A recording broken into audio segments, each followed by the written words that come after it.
이 차가 패밀리카로도 상당히 좀 괜찮거든요. 또 보시면 트렁크 공간이 또 상당합니다. 쿠페형 차량이라고 하지만 헤드룸 넉넉합니다. 또 하나의 좀 장점이 보여지는 부분은 뭐냐면 리클라이닝 기능이 좀 됩니다. 물론 스포츠이긴 한데 이런 디테일함들이 차량에 대한 실용성을 많이 극대화시켜준다. 반갑습니다. 리서울자 안 팀장입니다. 자, 오늘 또 판매한 차량 포르쉐 카이엔 쿠페 차량입니다. 야, 이 포르쉐 카이엔 쿠페 같은 경우에는 정말 인기가 끊이질 않고 있습니다. 특히나 현재 판매하는 포르쉐 모든 차량을 통틀어 가장 인기 있는 모델이 무엇이냐? 바로 카이엔과 카이엔 쿠페라고 할 수 있을 것 같습니다. 사실상 카이엔보다도 쿠페 쪽에 조금 더 인기적인 수요가 더 많은 만큼 이 카이엔 쿠페는 정말 쉽게 볼 수 있는 차량이 되어버렸습니다. 희소성은 이제는 거리와 멀어졌지만 지금도 이 차량을 구하려면 수요에 비해 입항이 적기 때문에 물량 자체가 많지 않아서 아직도 기나긴 웨이팅을 거쳐야 된다는 단점이 존재합니다. 오픈런의 개념처럼 빠르게 움직여야 차량을 선점할 수 있다 말씀을 드릴 수 있을 것 같고요. 리스너즈 안 팀장에게 연락 주신다면 여러분들이 원하는 색상, 시트, 옵션 최대한 맞춰서 빠르게 출고 약속드리도록 하겠습니다. 자, 그런데 오늘 출고한 이 카이엔 쿠페는 하이브리드 모델이에요. 근데 조금 더 특별한 SE 하이브리드 모델인데요. 이 하이브리드 차량과 무슨 차이냐? 조금 더 높아진 출력과 토크로 인해서 제로백 단축되었고요. 더 빠른 가속력을 느껴볼 수 있습니다. 전고가 약간 조금 더 몇 미리 늘어난다고는 하는데 실질적으로 우리가 보기에는 큰 차이는 없어 보이고요. 그렇다고 해서 주행거리가 더 길어졌냐? 아닙니다. 그냥 출력에 대한 퍼포먼스적인 능력치가 조금 더 증가했다고 봐주시면 될 것 같고요. 이로 인해 가격은 1000만 원 정도 조금 더 비싼 가격을 자랑한다 봐주시면 될 것 같아요. 사실 또 이제 제가 카이엔 같은 경우에는 혹은 카이엔 쿠페 같은 경우에는 정말 많은 영상들을 촬영해서 유튜브에 업로드를 해왔습니다. 그렇기 때문에 디자인에 대한 부분은 너무도 많이 설명을 했기 때문에 오늘 좀 과감하게 패스할게요. 자, 그러면 어떤 부분을 제가 오늘 설명을 드릴 거냐? 카이엔 쿠페를 구매하는 이유가 무엇일까? 결코 가격적인 가성비는 없는 차량이지만 그 외적인 장점들이 너무나도 많아요.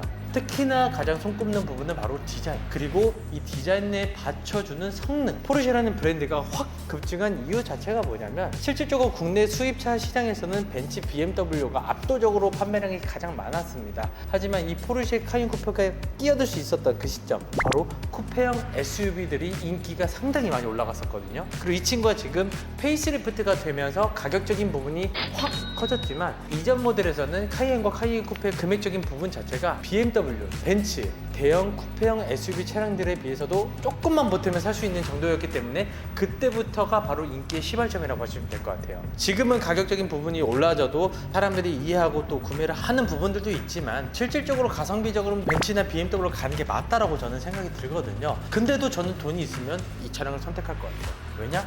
멋있으니까. 플러그인 하이브리드 기술까지 탑재된 차량이다? 이거는 말도 안 돼요. 실질적으로 그냥 내연기관 일반 카이엔 쿠페 같은 경우에도 연비가 엄청나게 좋은 편은 아니잖아요. 덩치도 크고 고급류를 넣어야 되기 때문에 그런데요. 이 플러그인 하이브리드의 조합이 이루어지면서 그 인식을 확 깨버렸습니다. 완충 시에는 70km에서 발 컨트롤에 따라서도 90km까지도 주행이 가능한 순수 전기 모드가 뒷받침되어 있기 때문에 출퇴근뿐만 아니라 웬만한 거리는 또 왕복으로 다녀올 수가 있거든요. 다만 단점은 급충전은 안 되고 완속으로만 해야 된다는 단점은 존재하지만 그래도 이 메리트 하나 자체가 바로 이 차량에 대한 인기를 충분히 끌어올려 줄만 했다라고 저는 생각이 듭니다. 앞서 TMI 같은 제 설명이 지루하셨다면 이제부터 조금 더 집중해 주시면 감사드리겠습니다. 카이엔 쿠페를 구매하신 이유 자체가 이번에 진행하신 고객님도 바로 디자인 때문이라고 말씀하셨어요. 일반 카이엔은 그냥 저 약간 패밀리카 같은 느낌이라면 쿠페형은 되게 뭔가 성공하고 영화 느낌의 사업가 같은 느낌이 들거든요. 실제로도 디자인 하나는 끝내주게 잘 뽑았다. 그리고 이 하이브리드 선택하셨던 이유 자체도 일반적인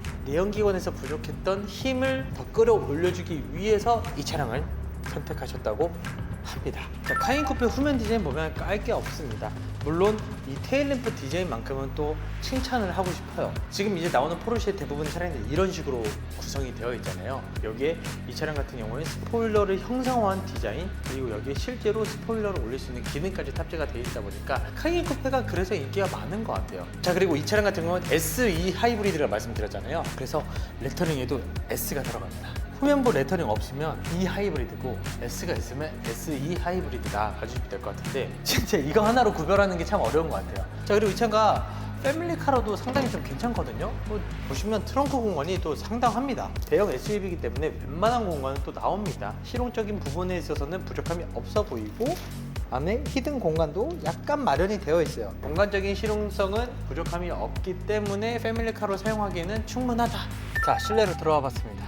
방금 운전석 핸들에 딱 손 올리니까 나중에 이 차를 꼭 사야겠다라는 마음을 먹게 되었습니다. 물론 제가 아직 이 차량을 구매할 수 있는 능력은 되지 않나 이 차를 목표로 해서 앞으로 더 좋은 모습으로 여러분들과 또 소통을 할 수 있도록 하겠습니다. 자, 일단 디자인 자체가 너무 좋아요. 뭐 물론 이전 모델, 페이스리프트 모델 모두 큰 디테일한 변화는 없지만 계기판에 대한 변화, 디스플레이에 대한 변화, 가운데 있는 센터페시아 쪽에서 약간의 디테일함을 좀 바뀌었습니다. 그리고 이런 손잡이 디자인도 저는 굉장히 마음에 들거든요. SUV를 운행하시는 분들은 아마 대부분 공감을 하시겠지만 방지턱이라든지 요철을 넘을 때 뒤뚱거릴 수가 있거든요. 그때 이렇게 또 잡고 운전을 해주시면 몸이 뒤뚱거리는 걸 좀 최소화시킬 수도 있고, 혹은 코너링을 돌 때도 이렇게 또 대신해서 잡을 수 있는 기능이 있다는 게 굉장히 좀 세심한 배려라고 저는 생각이 듭니다. 여기에 조금 더 디테일하게 설명을 드리자면 레드 시트 좀 식상하죠? 대부분 이 차량은 레드 시트를 선택을 합니다. 10명 중에 10명이라는 표현이 맞을 수도 있고 정말 가끔씩 한두 명이 다른 시트를 하시죠. 근데 그것도 뭐 거의 베이지나 뭐 이 정도가 되지 않을까 싶은데, 가장 중요한 포인트는 무엇이냐, 여러분들 원하시는 색상, 옵션, 이런 구성에 대한 부분들은 걱정 안 하셔도 된다는 겁니다. 리세놀즈 안 팀장이 구해서 해드릴 수 있으니까 식탁 차량이라든지 혹은 조금 더 빠르게 차량을 받아볼 수 있게끔 인디오더 빠른 커터를 제가 또 제안을 해드릴 수가 있거든요. 그래서 여러분들이 이 차량을 일반적으로 기다리는 그 1년 이상의 시간을 소비하지 말고 그 기간을 최대한 단축시켜서 차량을 출고해 보신 걸 권장드리겠습니다. 자, 2열에 와봤습니다. 패밀리카로 사용하기엔 당연히 충분해요. 쿠페형 차량이라고 하지만 헤드룸 넉넉합니다. 그리고 뒤에 앉았을 때 승차감도 상당히 좀 좋다라고 하니까 자녀분들이 뒤에서 멀미하는 일은 전혀 없을 거라고 생각이 듭니다. 승차감도 승차감이지만, 자, 보이시나요?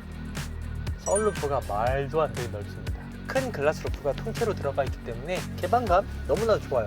하지만 뜨거운 한여름에는 이렇게 해놓는 순간 조금 뜨거울 수 있으니까 그것만 주의해 주시면 좋을 것 같고요. 또 하나의 좀 장점이 보여지는 부분이 뭐냐면 바로 이 공조 버튼. 2열에서도 충분히 모든 공조 버튼을 클릭 하나만으로 다 조작이 가능하고요. 또 마지막으로의 장점은 뭐냐면 리클라이닝 기능이 좀 됩니다. 물론 수동식이긴 한데 기본 시트 디자인들이 보통 이런 식으로 되어 있잖아요. 이게 조금 더 높여질 수 있으면서 각도를 조절할 수 있고, 혹은 뒷좌석에 누가 사람이 안 타요. 짐은 또 실어야 돼. 폴딩 되죠. 혹은 각도 조금 더 눕혀가지고 공간 좀 더 만들 수 있죠. 이런 디테일함들이 차량에 대한 실용성을 많이 극대화시켜준다. 이게 장점이라 볼 수 있을 것 같습니다. 단점 말해도요? 단점? 솔직하게? 이 암레스트가 조금 별게 없습니다. 그냥 컵홀더인데 크기도 그렇게 넓지 않기 때문에 일반적인 커피를 꽂기에도 참 애매한 크기예요. 이거는 저는 개인적으로 단점이라 생각됩니다. 자, 이제는 포르쉐를 너무 많이도 판매를 하기 때문에 포르쉐 딜러가 아니냐는 질문이 많이 쏟아지고 있는 리세놀즈 안 팀장입니다.